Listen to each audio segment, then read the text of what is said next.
Welcome back to All Things Money. I'm David Blain, and during this segment, we're going to finish up our discussion on exchange-traded funds, or ETFs. If you missed the previous segment, log on to our website at www.dlblain.com. There, in a week or so, you'll find archived copies of the show. Feel free to send us an email at allthingsmoney@dlblain.com. Or give us a call at 633-0107 and let us know what your questions, comments are on today's show or a topic you'd like to see on a future show. We love to hear from our viewers and listeners out there. So we're going to try to finish up our discussion here on ETFs, or exchange-traded funds. Right before the break, I mentioned that the first ETF in the United States came out in 1993. The SPDR, ticker SPY, tracks the S&P 500 index. And that's what exchange-traded funds are. They are baskets of securities designed to track a very specific index of stocks or bonds or commodities.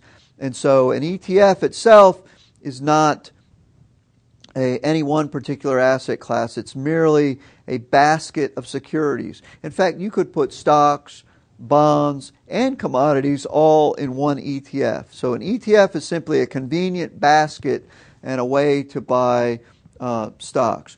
One of the most important benefits of ETFs is their versatility. They trade on the stock market, unlike a mutual fund where technically you own shares in the fund itself. And so there's another party between you and the actual securities that they own. Where an ETF, you actually own a portion of the securities in that basket. Now you can't, unless you have a very large position. If you have a very large position, you can actually redeem your ETF shares for those securities. If you have a small position, you can't do that. But simply put, the ETF is more of a direct ownership in the actual securities as opposed to a fund. And so this allows it to trade continuously throughout the day, which we think is a good thing. Some people think it's a bad thing because it encourages people to buy and sell more often. But we like the transparency of pricing. When you hit that buy button, if you have put in a limit order, you know exactly what price you're going to pay, whereas a mutual fund, you don't always know what price you're going to pay. So you can use stop loss orders, you can use limit orders, and all the same types of trading that you can do with a regular stock, you can do with an ETF.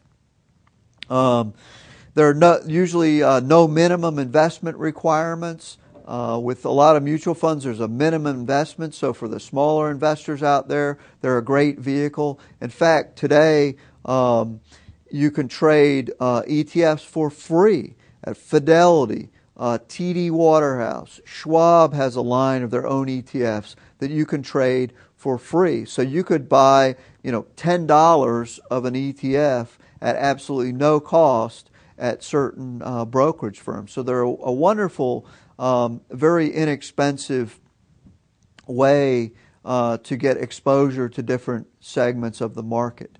Their costs are extremely low. There is, once you buy, let's say you purchase the SPDR through one of these brokers that has no trading fees. There is a small annual fee that's deducted from the return. For example, the SPDRs I think are about 0.08%. So if the index returned, say 10% for the year, your actual return would be like 9.92% after fees. So very low expenses, where your typical mutual fund, even the typical index mutual fund, because of the structure and the cost structure, they're typically slightly more expensive. ETFs are also very tax efficient, which is another reason that we like them. With a mutual fund, when you buy into a fund, you're essentially buying into potential capital gains exposure from the securities that people that are in the fund already. And so if a lot of people decide to sell a fund, but you're keeping your mutual fund, you will get capital gains. At the end of the year, they send you the 1099 and it says, you now owe tax on X amount of capital gains. And you say, well, wait a minute, I didn't sell my mutual fund. Well, that's right. That's the way mutual funds work, is if the fund itself sold anything, it passes those gains or losses along to you, the investor, whether you sold your actual shares or not. Exchange-traded funds eliminate that except in extremely, extremely rare circumstances, there is virtually no buying and selling within the basket of securities. And so at the end of the year, there are no surprises with capital gains.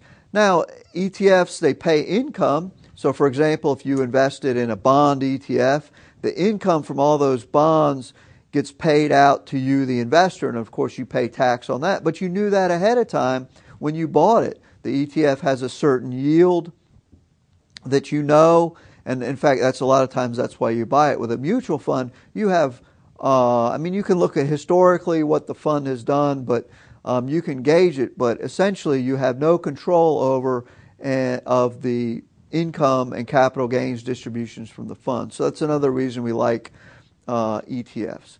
Now, I want to spend the last minute or two on some of the negatives of ETFs, because that, unfortunately, is what's populating the press right now. I sit on the finance committee at the United States Military Academy at West Point, and we help run a several $100 million endowment, and we use exchange-traded funds. The Harvard endowment uses exchange-traded funds. These are legitimate investment vehicles that the majority of sophisticated investors and institutions are using.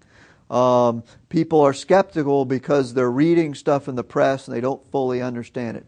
Virtually all the problems with ETFs come in two categories. Number one is leverage ETFs, and number two is inverse ETFs. A leverage ETF is an ETF that is designed to track an index with leverage, meaning that if the S&P 500 goes up 2%, the leverage one is supposed to go up 4% or 6%. The problem is it also works on the downside. If the index goes down, the leveraged ETF will go down in multiples. The same thing, and so this is generally not a desirable characteristic, and they are designed to replicate that return over a time period of what? 1 day. And so over long periods of time, they will not be able to reach your objective. In fact, the short ETFs that go inverse the market are very dangerous if you don't know what you're doing. So the majority of ETFs are great investment vehicles. Well, that's all the time we have for today. If you missed the show, go on the website and listen to the archive. For All Things Money, I'm David Blain. The proceeding was a paid program. The opinions expressed are not necessarily those of WNBU and Inner Banks Media.